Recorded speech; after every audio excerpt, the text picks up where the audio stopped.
Commander Lyra adjusted her bioluminescent scales nervously as she approached the human settlement on the outer rim of the galaxy. Her species, the Valari, were known throughout the sector for their sophisticated technology and diplomatic prowess. But humans remained an enigma that fascinated her beyond reason. The trading post on Kepler Station buzzed with activity from dozens of species, yet her attention fixated entirely on the lone human sitting at the cantina's corner booth. He appeared unremarkable by galactic standards, no impressive height, no natural weapons, no obvious technological augmentations. Just brown hair, curious eyes, and fingers that moved across a portable datapad with surprising speed. She had studied humans extensively since their recent emergence onto the galactic stage. Most species dismissed them as primitive newcomers, but Lyra found their rapid technological advancement and unpredictable nature intriguing. Against her better judgment as a military commander, she found herself walking toward his table. "Mind if I join you?" she asked, her translator rendering her melodic Valari speech into standard galactic. The human looked up, and she noticed his eyes held an intelligence that seemed to catalog everything around him. "Please sit," he said simply. "I'm Jake." "Lyra," she replied, settling into the chair across from him. "I couldn't help but notice you're working on something interesting." Jake glanced at his datapad and smiled. "Just some routine system diagnostics. Nothing too exciting." He paused, studying her with that peculiar human directness. "You're Valari military, judging by the uniform markings." She felt her scales shift to a warmer hue, an involuntary response that indicated pleasure or attraction. "Among her people. Observant. Most species can't read our rank insignia. Humans are good at pattern recognition," Jake said casually. "It's how we survived on our homeworld before we reached the stars." The conversation flowed naturally, touching on interspecies relations, technology, and cultural differences. Lyra found herself genuinely enjoying his company, something that rarely happened with aliens. Jake possessed a quick wit and an easy confidence that she found surprisingly attractive. As the evening progressed, she grew bolder in her interactions. Valari courtship involved subtle displays of bioluminescence and careful positioning of limbs, signals she found herself unconsciously displaying. When Jake complimented the shifting patterns of light across her scales, she realized he might actually be reading her biological cues correctly. The realization mortified her. Here she was, a decorated commander of the Valari fleet, practically throwing herself at a human she had just met. Her scales flushed deep crimson in embarrassment as the full weight of her unprofessional behavior hit her. "I should go," she said abruptly, standing so quickly she nearly knocked over her chair.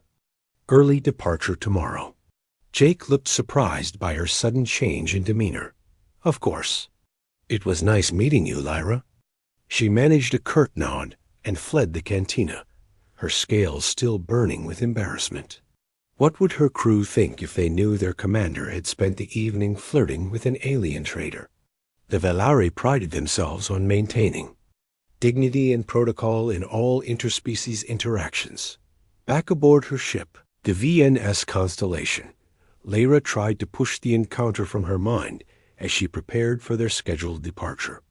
Her crew moved efficiently through pre-flight preparations, their respect for her leadership evident in their precise execution of orders. "Commander," her tactical officer reported, "we are ready for hyperspace jump on your command." "Initiate departure sequence," she ordered, settling into her command chair. A massive Valari cruiser powered up its engines, preparing to leave Kepler Station behind.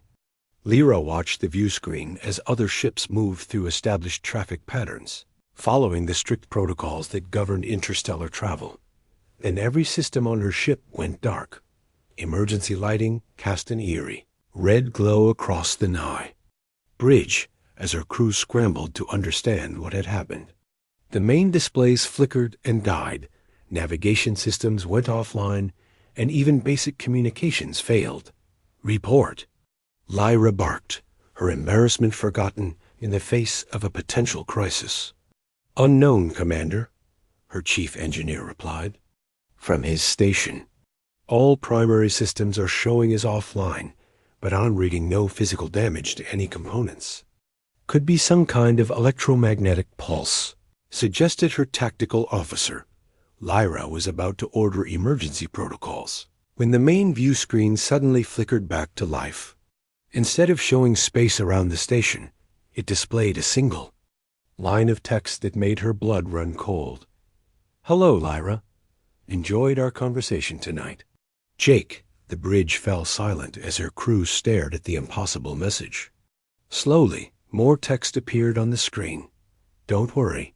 No permanent damage to your systems.